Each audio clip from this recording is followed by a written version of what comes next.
During the 1920s, U.S. modern society became more diverse, secular, and sexually open as groups began to immigrate into and throughout the nation and as scientific ideology and a new culture flourished.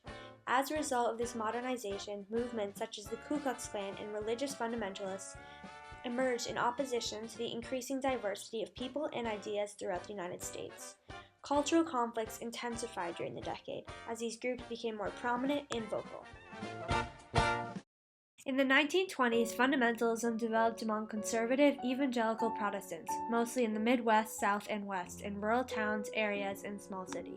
The growth of fundamentalism was a response to the expansion of both Darwin's evolutionary theory and higher criticism of the Bible in the scientific age. Fundamentalists attacked these modernist theories of biblical criticism, which attempted to reconcile traditional Christian beliefs with modern science and historiography, and they reasserted the authority of the Bible as the inherent word of God that should always be read literally. They promoted traditional values and condemned violations of prohibition, flapper fashions, and jazz music, all aspects of the emerging modern society. Also in much of the fundamentalist thought were anti-Catholic, anti-Semitic, and anti-immigrant prejudices, racism, and a distrust of mass culture.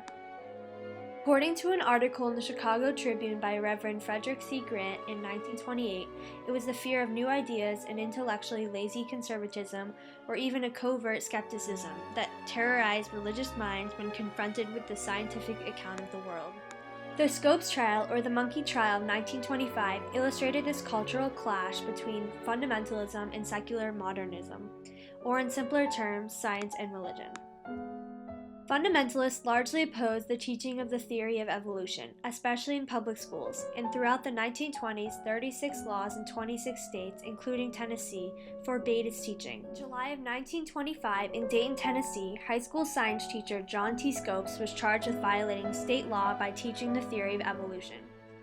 The American Civil Liberties Union helped to defend Scopes by hiring famous criminal lawyer Clarence Darrow, while presidential candidate William Jennings Bryan took the side of the prosecution, arguing that evolution was not a truth, it was merely a hypothesis, millions of guesses strung together without proof, and a teaching of guesses that encouraged godlessness in students.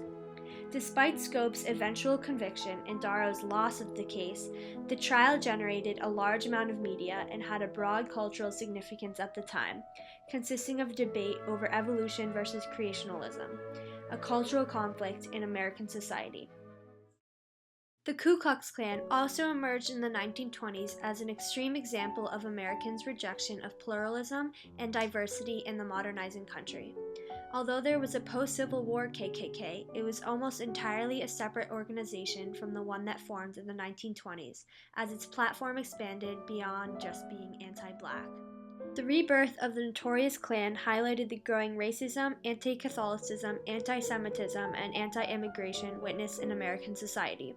As a result of the growing diversity of the U.S. and the large-scale immigration that altered the ethnic character of American culture, the KKK was revived by white Protestant men determined to preserve white supremacy.